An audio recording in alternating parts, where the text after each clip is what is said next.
quiet down back there, I yelled whilst driving down an all-too-familiar road. My best friend and his girlfriend wouldn't stop laughing loudly at nothing, much like young couples do. For whatever reason I don't know, I almost regretted bringing them. But I really didn't want to go alone, and inviting one of those two lovebirds meant inviting both. They were a package deal. Luckily, the torturous sound of two young adults in love would soon cease, as I was approaching my destination. Finally, I'd be able to loosen up. "We're here," I stated, less to point out our arrival, and more to shut the two of them up. Fortunately for me, it worked. My aunt's old house was just as I remembered it, a rickety old cottage out in the middle of nowhere, down a dead-end dirt road, teeming with woods, wildlife, and the welcoming smell of roses that she would often plant outside near her stone walkway. That was when it had finally hit me. While walking down that very walkway, smelling those very roses, I stopped dead in my tracks with tears welling up in the exterior of my eyes. "You okay?" my friend's girlfriend asked. "Yeah, I'm fine. I just need a second." They looked concerned. But they understood. What else would they expect from me coming back to my aunt's house right after she died? Honestly, it felt a little wrong.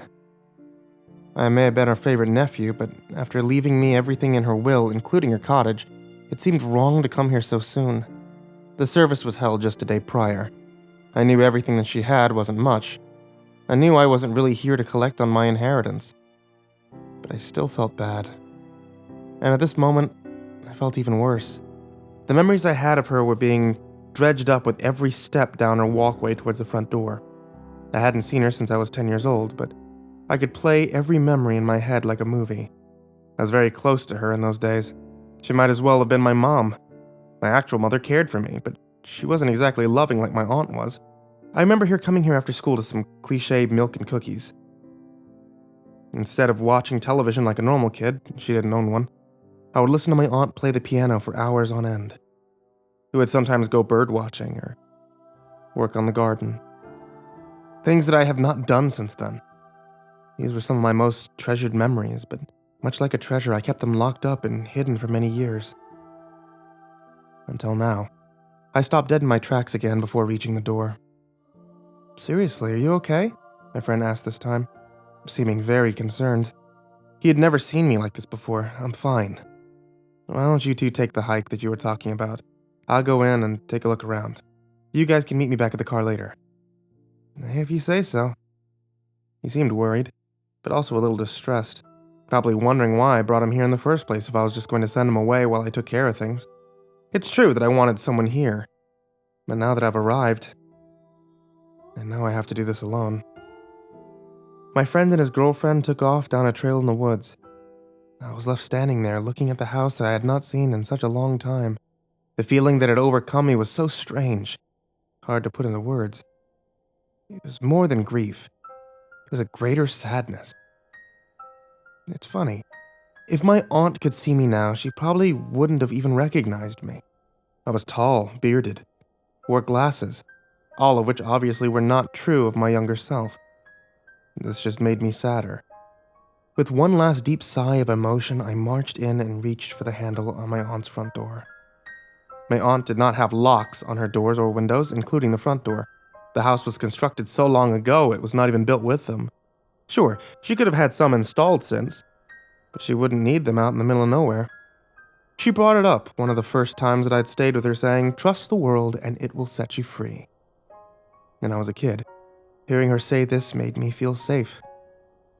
Being full grown and recalling the statement now, I find it very peculiar. But then again, that was my aunt for you. Unpretentious and somehow oblivious to the rest of the world around her. Honestly, I miss that part of her the most. All these memories came back to me piece by piece as I pulled the door open. The bittersweet release I felt was interrupted when I saw the inside of the cottage. Everything, and I mean everything, was exactly in its place. It was almost as if I was a kid again, coming over after school to enjoy my aunt's company. My memories were playing out right in front of me like a nostalgic outburst of energy. I could see my aunt sitting at the piano, playing as she often would. I could see me sitting there, eating some homemade cookies, listening intently to the music. I could see her again, cooking me dinner in the kitchen, as I sat on the couch reading one of her old books. It was surreal to feel all this at once, but I walked past my living recollections and went upstairs to see more. I stopped quickly when I reached the top of the stairs. I realized that they led to a single door, the attic door. Although my memories were coming back to me at an exponentially fast rate, I had forgotten about the attic. I had no interest in it, and so I traveled back downstairs. I didn't know what exactly I was looking for, maybe just a little peace of mind to put my heart at ease. Maybe just something that would let me know without a doubt that my aunt passed away peacefully. I suppose the emotion I was experiencing was guilt, yeah. Yeah, it was. When I was just shy of 11 years old, my parents moved out of state. This is when I stopped seeing my aunt. I kind of lost touch, especially seeing as she didn't have any real means of communications out here. No phone, no computer, didn't even have a mailbox. And the nearest post office was over 20 miles away. Being older now, I could have easily paid her a visit, and I'm sure she would have loved to see me. I've always thought about it. But I guess I thought she would always have been here too. Unfortunately, she had a heart attack young. And with no hospital or neighbors for miles, death came knocking on her unlocked door in a rather hasty fashion. At the very least, this visit has put that fleeting quality of life into perspective for me.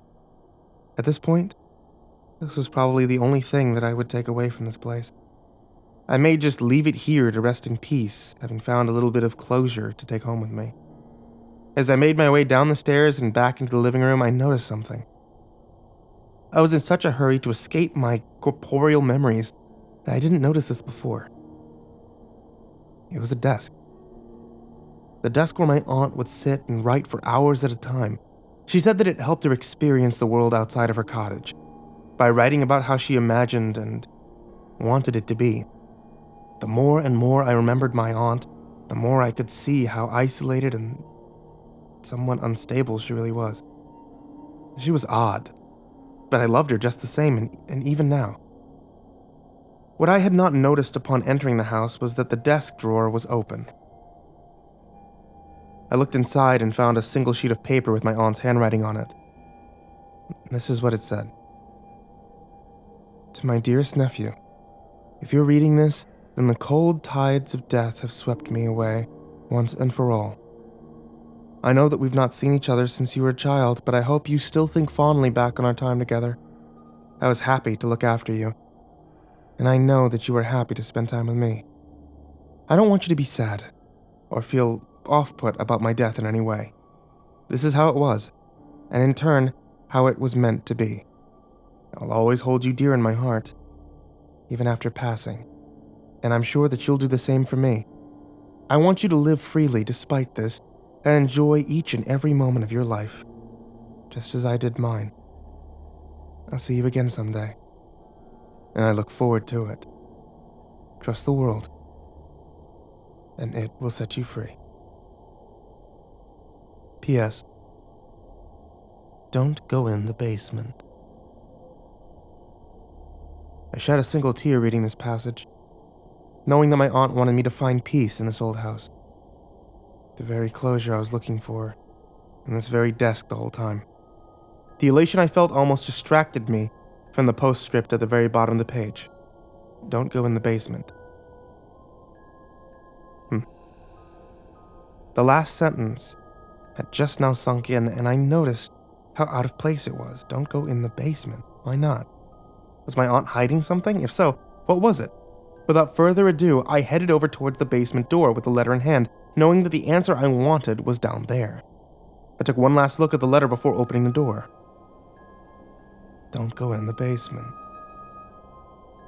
It was so perplexing to me that I just had to know why. It was most likely the ramblings of an unstable woman on the verge of death. But what could the real meaning behind it be? Why the basement?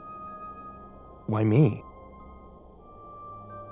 I could recall the basement from when I was younger, but I don't remember much.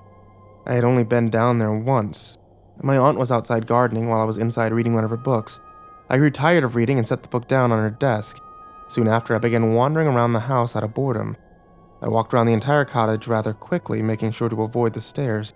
My aunt had told me once that they were old, and she had hurt herself falling down them. I never went up them myself. I suppose this would explain why I didn't remember the attic door. Finally, I came upon the basement. Knowing my aunt wouldn't be in for a while, I decided to venture on. I turned the doorknob and swung the door open. I could only see the top of the stairs, descending downward into darkness. I only hoped that those stairs weren't as rickety as the ones above. I pressed onward. When I reached the bottom of the stairs, I could not see a thing.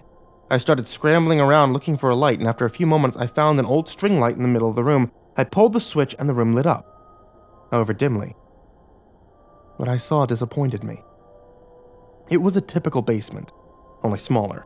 Concrete walls, concrete floor, and some old wood sitting off in the corner, probably some old floorboards left over from the house's construction. As a kid, I had hoped for something a lot more interesting, given the mystery surrounding it. I had never been down there, and my aunt never talked about it. The next thing I remember was my aunt's voice as she came down the stairs saying, "You can't be down here!" She sounded less angry, more worried. Probably that I would get hurt down there. I knew that I would have been down there longer than that, given the usual time that my aunt spent gardening, but this was all that I could remember. Maybe going down one more time would refresh my memory. Maybe this could shed light on my aunt's strange message to me as well. Just as when I was a kid, I turned the knob and swung the basement door open, revealing only the top of the stairs in the basement below, completely void of light. Instead of feeling adventurous like I had back then, I now felt nervous, repeating the words my aunt had left for me over and over again in my head, and then asking myself once more, why? I crept down the stairs slowly, so as not to shake the foundation. That's what I told myself, but I guess my sluggish pace was largely due to the fact that I was frightened at what I might find when I reached the bottom. Feeling impatient and uncomfortably anxious, I moved a little bit faster. I felt the concrete below my feet, and I rapidly darted towards the center of the room, reaching for the light, praying that it still worked. I felt around for the string, found it, and pulled the switch. To my delight, it still harbored electricity. The room became dimly lit. In a panicky state, I spun around looking every which way as I did. What I saw surprised me. There was nothing there. It was just as I left it when I was a kid. There was even the old floorboards left in the corner, untouched for many years. I felt relieved, but far more confused than before. Why didn't my aunt want me to come down here? Instead of dwelling on the conundrum at hand, I chalked it up to the asbestos or mold in the cellar walls. This could explain why she didn't want me playing in here as a kid, and why she didn't want me here now. She just wanted to keep me safe. This theory made me feel better, but deep down I knew that couldn't have been the reason for my aunt's plea. Just as I made my way up the stairs, I stopped dead in my tracks for a third time while here at the cottage. Everything was coming back to me. I could remember being here in the basement when I was younger, the same as it was now, the same as it is, except back then, there was a door that led to the attic. What a strange memory to have kept bottled up for so long. How could I have forgotten? I remember clearly finding a door down here, and upon opening it, I entered the attic. I knew it was the attic at the time because I could peer out the window and see my aunt gardening 2 stories below. I remember waving to her, but she was too busy to notice me. I remember finding it odd at the time that I went from the basement to the attic without so much as climbing a single step, but I brushed it off. After all, I was only 10, and I had no interest in getting caught up in semantics of how a house was built. I never thought about the incident again until now, that is. Now being older, I'm deeply perplexed and troubled by this memory. How can the basement lead to the attic? How? It isn't even remotely possible. I still don't remember that day very well. The details are a bit fuzzy. I can only remember looking out the window at my aunt. It must have been a dream. That's the only explanation. I must have been dreaming about finding the door in the basement after going down there that day. Yeah, that's it. It has to be. How else could any of this make sense? Comfortable with my new hypothesis, I decided to go back upstairs. Before doing so, I turned around to take one last look at the basement. I really shouldn't have. I really shouldn't have. There, in the middle of the far left wall of the basement, was the door from my memory. I squinted and rubbed my eyes, keeping them closed for a good few seconds before opening them again. When I did, the door was still there, as tangible and existent as ever. Needless to say, I was in a slight state of shock. This can't be. This can't be. I knew for a fact that the door was not there just a few moments before, and I had already convinced myself that my childhood memory was nothing more than a bizarre dream. What was going on? Much like before, I knew that I had to move forward in order to satisfy my insatiable curiosity and answer the pressing question that lay before me in the shape of a door. I had no choice. After regaining some composure and mustering up a small amount of courage, I walked over, however slowly, towards the inexplicable door.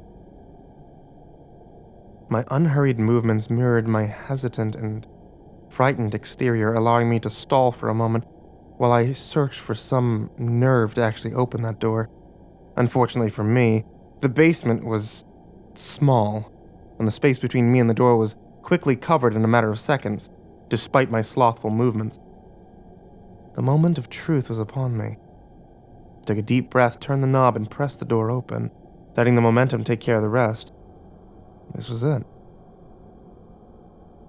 I might finally have the answers that I've come down here for. Or should I say, up here?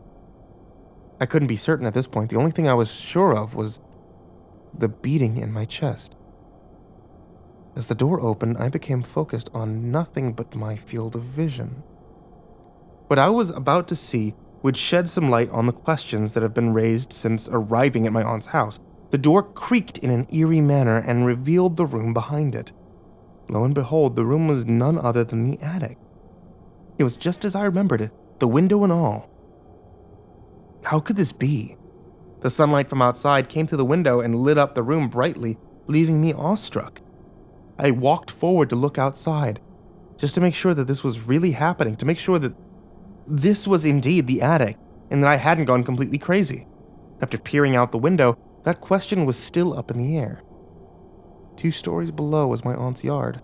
The grass was green as ever, and the sky as clear as day. Everything was so vibrant. I looked over at my aunt's garden, and to my surprise, there was a person there. There was a woman. She was gardening. Who was that? Why was she in my aunt's garden? She turned around and revealed her face, and to my surprise, it was my aunt. What? How? My aunt is dead. This can't be happening. It just can't be. My private rant was interrupted by the sound of footsteps behind me. Startled, I remained frozen in place. Who are you? I heard echo off the attic walls. It sounded like a kid's voice. I turned around to face the voice. What I found was unsettling. It was my 10-year-old self, standing just 12 feet away from me, asking who I was. My mind was in such a delirious state right now that I didn't even question the out-of-place occurrence standing before me. I decided to converse with myself. I'm a friend, is all I could think to say. You're a friend of my aunt's? He asked innocently. I had forgotten how curious I was as a child.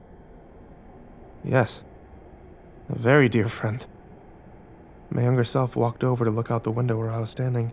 I stepped aside and let him do so. He saw our aunt outside gardening below and waved at her. She didn't notice. Do you have an aunt? He asked, while looking straight up at me. Yes. But she passed away, I said. Oh, sorry to hear that. I'd also forgotten how polite I was as a child. I guess my aunt taught me that. Listen to me, I know this is hard for you to understand right now, but someday your aunt will pass away too. I want you to spend as much time as possible with her and visit her whenever you can. You mean the world to her, and you will regret it later if you don't make an effort to be with her while you still can. I relayed the only message that I thought would help the younger version of me as he grew older. He looked at me with the most understanding state, as if the events behind this message needed no further explanation. Okay. is all he said. That's all he needed to say. After walking around and looking at some of the old stuff in the attic, including some old books that caught his eye, my younger self left the attic to venture back to the basement and shut the door behind him. I looked out the window and noticed that my aunt had finished gardening and was walking back to the house. This was when my next revelation had taken place. I was beginning to remember more and more of that day. It was all coming back to me. I remembered me standing here in the attic, the friendly bearded man with glasses. I remembered all of this now from the conversation that we had just had, to discussing it with my aunt afterward. Just then, I heard more footsteps in the next room. This time they were my aunt's. I ran over to the door and listened. "You can't be down here," she yelled in a worried tone. I wanted to open the door and confront her just to see her one last time, tell her that I'm sorry for never visiting. I reached for the doorknob, but I thought it best to leave my apology unspoken. That I was scared of what might happen if I opened that door. She would probably have just thought that I was an intruder. Like I stated earlier, she wouldn't have recognized me all grown up. I could hear her scolding me and bringing me back upstairs. Instead of listening to find out what happens next, I just remembered. I could recall telling my aunt about the attic door in the basement and the friendly bearded man in the attic. I can remember her telling me that I had quite the imagination, but at the same time, I remember her looking troubled when I told her everything, especially after I told her what the bearded man had said to me. She seemed to know more than she was letting on, looking back on it now. As far as being in the attic, I remember it feeling just as it does now. The vibrant colors and surreal surroundings made it very dreamlike. Maybe this explains why, much like a dream, I had forgotten all about it. This attic seemed so disconnected from the rest of the world. Incredible at first, it was now beginning to make me feel uneasy. I suppose it was now the time for me to leave. I headed back to the door and jiggled the knob. It wouldn't budge. I turned it a little bit harder, but to no avail. I began to feel a wave of terror consume me. This didn't make any sense. The door in my aunt's houses had no locks. Then again, nothing made sense up to this point either. I backed up a little bit and ran into the door. It remained unmoved. I did this a few more times. Nothing happened. Feeling weary, I sat down and took a breather. Maybe if I just relax and rest my eyes, I can...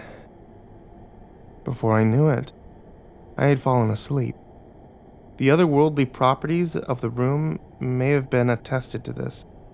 A good couple of hours must have passed before I awoke. I opened my eyes, gradually rubbing them as I did. In a half-asleep daze, I took a look at my surroundings. I was still in the attic. I jolted up, now fully awake, and tried the door again. It wouldn't give in. Even still, what was I going to do? My thoughts were interrupted by audible footsteps and voices in the house. It was my friend and his girlfriend. I almost forgot that I had brought them, and I was saved. In a relieved stupor, I began calling out to them. It became quickly apparent that they could not hear me from wherever I was. I could hear them walking around, calling out my name. I increased my volume and started banging on the door.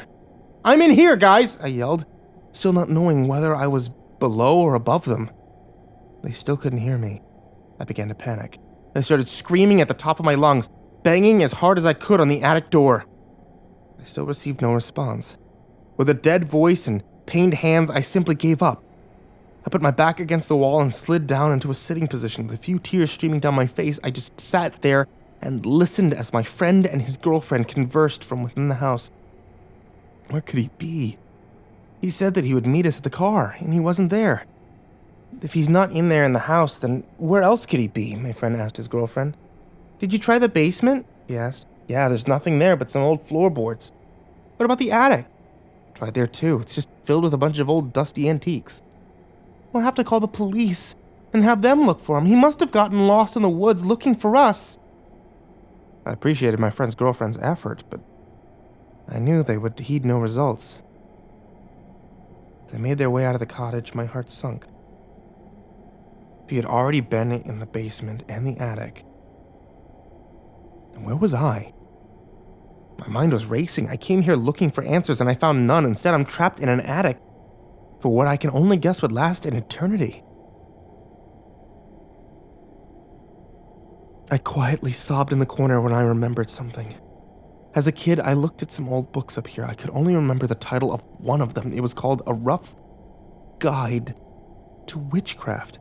I remembered finding the book to be an odd part of my aunt's collection. Just as I do now, I jolted up once more and began looking through some of my aunt's old books. I started throwing them all over the place until I came across one that I was looking for. Yes! Here it was. I still don't know why I thought that it would help, but I was so desperate that anything seemed like a light at the end of the tunnel. I opened it up and read the preface. The spells in this book are to be followed precisely. If even one step is not followed properly, you could potentially open a can of worms so horrific and convoluted that it may never shut again, and you will bear the consequences of your failure. Use these spells at your own risk. The odd nature of the preface littered my nerves with a sense of worry. I wasn't liking where this was going. Before I turned the page, I noticed the old lace bookmark usually hanging from a book was inside. I opened up to the page and read aloud. Chapter 8. Horticulture. I glanced over the next few pages and noticed a spell meaning to bring your garden to light. The spell itself was in Latin. It was to be enunciated while performing a ritual that included surrounding the area in a special sand that I had never heard of, and the usual lighting of multiple candles. My Latin was a little rusty, but from what I could read, it said something along the lines of bring above that which is below, which I assumed referred to growing of plants. I could only gather that my aunt performed the ritual here in the attic because there was some dormant candles in with her stuff. The inclusion of this book in my aunt's collection now made sense to me. She wanted to spice up the dull garden, and instead of taking care of the plants normally, she resorted to witchcraft. My aunt was a witch, or did she just dabble in it for a while? After reading the entire book before and after Chapter 8, I believe that she purchased the book just for that one spell. Couldn't find any reason in the book for what was happening to me, but I could only gather that my aunt didn't know what she was doing and did not follow the instructions to a T, like she should have. This failure resulted in this. What is this exactly? I can only assume this is the consequences mentioned in the preface. My aunt did indeed open a can of worms, and in doing so I can only, no longer open the door back into my normal life. I'm stuck here in this illusionary attic, an attic that seems to be in a realm of its own. The only comfort I find is knowing that I gave my younger self some great words of wisdom, that I already know he heeded, whether he knew it or not. I may not have visited her while I grew older, but I did make the most of my time with her while I had the chance. For this I'm glad, even if she was the reason I was trapped here. I'm growing now to accept my fate. She did warn me, after all. I should have listened. This is my fault and mine alone. With the endless paper and writing materials here in this old attic, I'm left to do nothing but write down the words. It's happened to me in the hopes that someone may come across it somehow. The words of a living ghost. If you're reading this, please listen to what I have to say.